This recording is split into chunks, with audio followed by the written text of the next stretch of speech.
اهتمام كبير من حكومة ولاية القضارف أظهرتها الزيارة التي قادها والي الولاية المهندس مرغني صالح إلى محلية البطانة على رأس وفد رفيع من وزراء حكومة الولاية ولجنة الأمن والقطاعات الخدمية والاجتماعية بهدف الوقوف على الأداء التنموي والمشروعات الخدمية في مجالات الكهرباء والمياه والطرق والتعليم والصحة.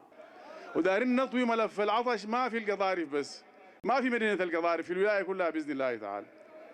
ونحن الآن ندرس في إنه إحنا نجيب لكم خط من موية النيل للصباغ وكل القرى وحندق كالأرض إن شاء الله تعالى.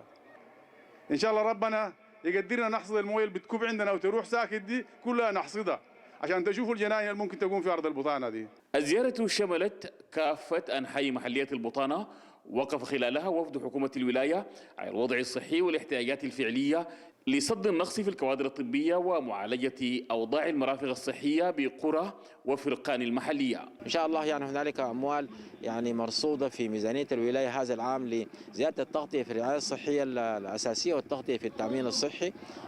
ونحن يعني نبشر المواطنين في ولاية القضارف أن هذا العام سيشهد نقلة كبيرة في خدمات التأمين الصحي والتغطية به، وده بالضرورة يتبع تأهيل المؤسسات الصحية اللي بتقدم الخدمة. محلية البطانة التي عرفت بالتعدين الأهلي جاءت بشريات زيارة وفد الولاية للمواقع التعدينية بها تقنينا للوضع الأهلي ووقوفا على مصانع الذهب وتطوير قطاعاته بما يدعم الناتج القومي لاقتصاد البلاد. حققت إيرادات التعدين قفزة عالية في العام 2016 العام المنصرم، و85%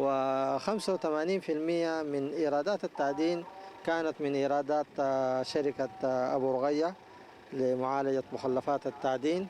ونحن الآن في هذا المصنع الكبير وقفنا على سير عمليات الإنتاج وعلى عمليات المعالجة التي تتم بصورة جيدة. الزيارة وجدت وقعا طيبا وسط مواطني وأجهزة محلية البطانة، وحملت بشريات عديدة تتمثل في دعم تنفيذ خطة التنمية والخدمات بها. غطينا كل قطاعات محلية البطانة.